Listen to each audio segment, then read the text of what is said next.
Вишивана казка Владимира Дубовки. Хто дужейший?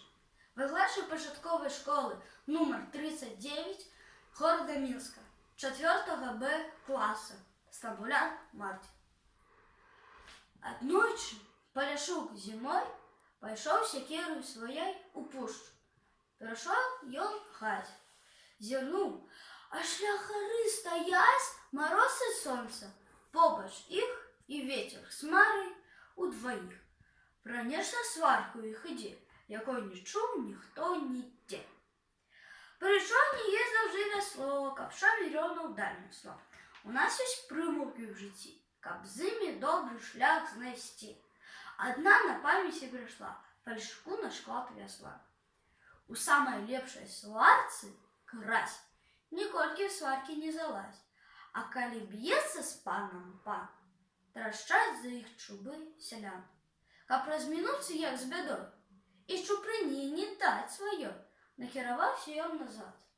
Ды сонце кінула пагляд якраз у тую старану, дзе ён сякерай мільгануў. Пабачыўшы яго за дрэў, адразу вецер зашумеў.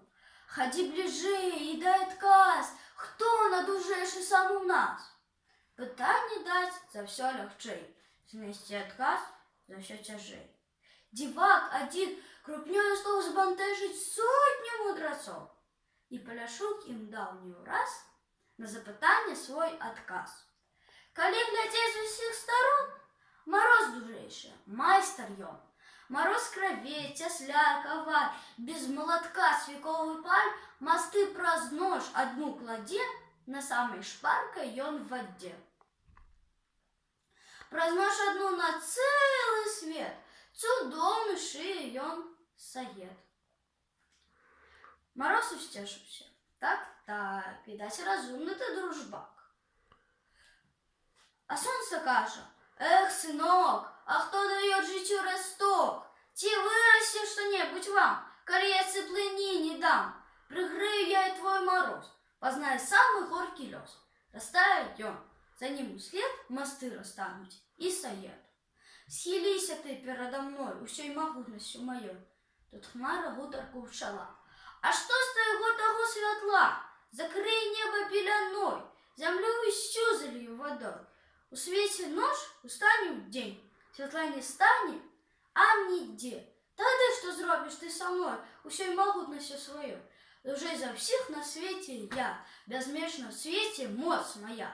Схіліся, чалавечаніс, я вся саткана, знаваль ніц, смеецца ветер. Хвось дыхна, якая дужая яна, а я павію на зямлю, тады што зробіцца з таба?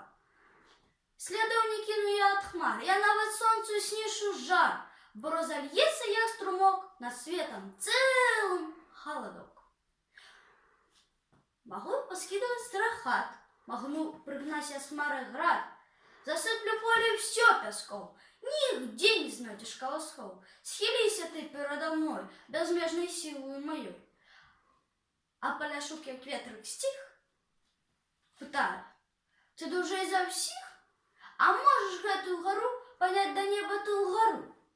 Став ветер дзьмуць, погнал вихры, вихры схламуся для горы, каменья котятся долой с крутой горы от их вихров. А вось гору не ворухне, я настоїть і раней. Эх, ветру, каже чоловік, у правді гаркота, нідек. Хоч і великий ти владар для наших стрих, для темных хмар, але проиграл ты всю игру. Одну маленькую гору не ворухнути, хоть на жарт. Признайся сам, чого ти варт? За хмару ветер одійшов і крилля опустив наддол. Тим часом чоловік далей шукає, хто за всіх дужий. Звернувся врешті до гори. Манівся ветер до гори, перекулить тебе старшма, ти над його дужий сама. Гора в отказ говорить: не, нехай мана мене, зеленый лес у всіх дужей, змагатися з ним за все тяжей, своїм коренем тошить ён мене з усіх боков сторон. Прийшли до серця корені, мене руйнує з глибині, хоч я сьогодні стою, покришать завтра моц мою. Падняўся керу чалавек, якой праз век немалы сек. Ударыў раз, другі з пляча, пачаў тут волы дуб трашчаць. Пасля скаціўся ён уніз і на лінках там завіс. Хоць і мароз стаяў ля рук, калісь як дрэва паляшук, трымалі рукі цыплыню ад працы, быццам ад агню. Тады пазнаў вялікі сход, што ні мароз, ні снег, ні лёд, ні ветер хмары на чале, ні сонца ў красачным святле, не перамогуць сілы той, якая праца ёсць людской. Людская праца — уладар, яна на свеце гаспадар.